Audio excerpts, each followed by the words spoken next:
perfect career list. So is the perfect career even possible? The answer is yes, but to get there, you need to understand that everything is changing. The old models of compensation are dead or dying. We are going through the biggest economic shift in any of our lifetimes. The new economy, the world as you know it, has changed. For the people who don't recognize that fact, it will be the worst of times. For the people who do, it will be the best of times. Over the last 100 years, an interesting phenomenon occurred. The rise of the corporation became the standard in society. The safe and respected place for people to exist in the world was as an employee. Step 1, go to school and learn how to be an employee. Step 2, find a company that will employ you. Step 3, work for that company for 40 years. Step 4, retire. In recent decades, the promise of being rewarded by the company for your loyalty and hard work has been exposed as a myth. People began to realize the loyalty they were giving to their company was not being given in return. So a different process evolved. Step 1, go to school to learn to be an employee. Step 2, find a company that will employ you. Step 3, switch companies for various political or economic reasons every 3 to 5 years over the course of your career. Step 4, find that you can't retire comfortably after 40 years, so you keep working. And now we're going through the biggest shift in any of our lifetimes. For a century, companies have paid people by the hour, by the week, or by the year. That's changing on a global level. The world is moving towards a performance economy, and it's already happening. Here's what that means. In the future, you're only going to be paid for performance. You won't be paid for your time anymore. Servers in the food industry already live in this model. They get a very low hourly wage required by law, and they make their living through tips based upon their performance. If you can imagine the same model being applied to virtually every job in the world, you'll see what's coming. The person cleaning the rooms in a hotel won't be paid by the hour anymore. They'll be paid by the room. For office workers, here's an example. A person has a $60,000 annual salary. Step 1, the company will lower that salary to something like $50,000 because with today's marketplace, there's other people who will take the job for a lower amount. Step 2, they'll reduce their base salary to something like $20,000 a year. Step 3, they'll tell that person that they can get an additional $30,000 over the year if they hit certain performance benchmarks on a monthly basis. In other words, if they hit their numbers, they can make an additional $2,500 a month. Now the pressure's on, and the company's loving it. If you don't hit your numbers, they can save even more money. If you do hit your numbers, guess what's in your future? They're going to raise your requirements. Unless you are extremely specialized, this will happen to you if it hasn't already. Count on it. And it will happen in every single profession worldwide. The evolution has begun. Why is this happening? 1, it's a better model for the company. They'll get better results with less expense. 2, the new economy needs fewer people, so the company has more people competing for fewer and fewer jobs. Let me explain why the new economy needs fewer people. The exponential rise of technology has changed everything. Over 100 years ago, 90% of the population worked in agriculture. Today, because of dramatic efficiencies, it's less than 1%, and the farming jobs are gone. Remember customer service call centers where you talk to people? Today you talk to a machine, and those jobs are gone. Remember when companies had a massive amount of salespeople? Now people order online, and those sales jobs are gone. Remember Blockbuster Video and all of its employees? Now people watch movies on their handheld or tablet devices, and those jobs are gone. I love books, but go to your local bookstore while you can. There'll be history soon, and so will the jobs provided by those stores. I could go on through virtually every work category in the world. Technology and efficiency are eliminating jobs every single day, and there's nothing we can do to stop it. In fact, it's only going to accelerate. If you're sitting there waiting for the economy to bounce back and for jobs to return, don't. They aren't coming back.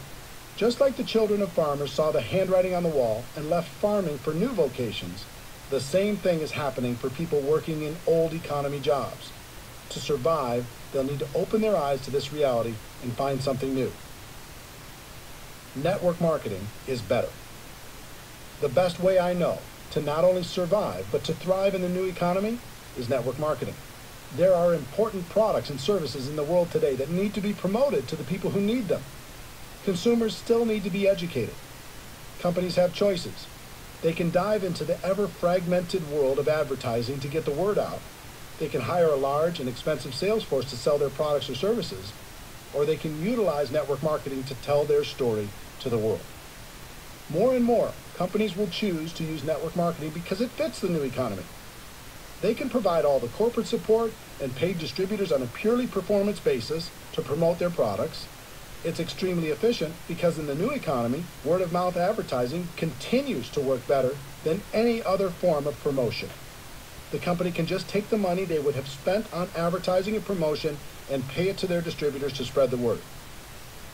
What that means for you as an entrepreneur is that you can receive all the benefits of traditional business ownership without the typical risks.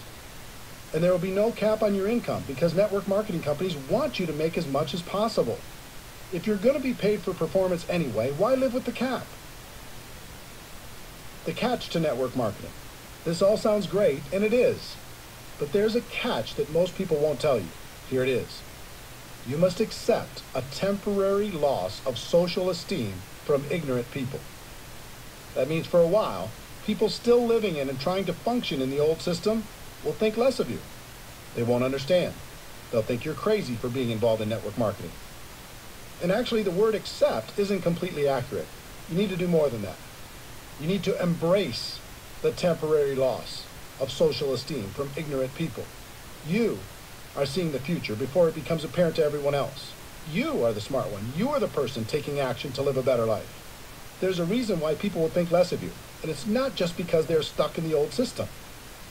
Let me see if I can help you better understand this, because if you decide to make network marketing your profession, it's important to know. Most people have either joined a network marketing company or know someone who has. This is what goes through the mind of virtually every person who decides to get involved. I can think of 5 or 6 people who might do this too. My sister'd be great. My friend loves this kind of thing. I know this other person who'd be amazing. Okay, I'll join. In other words, they aren't joining a profession. They're just hoping to get lucky. Sign up a few people to cover their own startup costs and sit back and wait for the money to roll in. The allure of being paid for someone else's efforts is powerful, but often badly misunderstood. They haven't started a real business. They just purchased a glorified lottery ticket. Imagine a lottery ticket with 6 scratch-off spots. Those spots represent each of the people the new person thinks will certainly join. They approach those people and try to get them to join. But because of their lack of skill, most of them end up with nothing, just like the lottery ticket. This becomes just another lost opportunity. And since they've acted in unskilled ignorance, they may have damaged some friendships as well. So they rip up the ticket. And instead of taking responsibility for not really starting their business, they blame network marketing and make sure to tell the world, look, I've been there. I've done it. I talked to every person I know, and network marketing just doesn't work. Save your money. That's what you're dealing with if you choose this as a profession. The opinions of ignorant people who think they've done it right and it doesn't work. If that's going to be too hard to handle, then network marketing isn't for you. But if you can embrace it, the world is yours. The people who embrace this get paid big money. Companies will pay unlimited amounts to people who can help blind people see, who can educate the ignorant, and who can build a community of like-minded people. Some people like to say perception is reality. I hate that saying. All great leaders in the world have ignored it for centuries. What if Nelson Mandela had said perception is reality? What if Martin Luther King Jr. had said perception is reality? What if Steve Jobs had said perception is reality? The great leaders of the world said reality is reality, and I'm going to do everything possible to help people understand that fact. The truth is, network marketing isn't perfect. It's just better, and that's reality.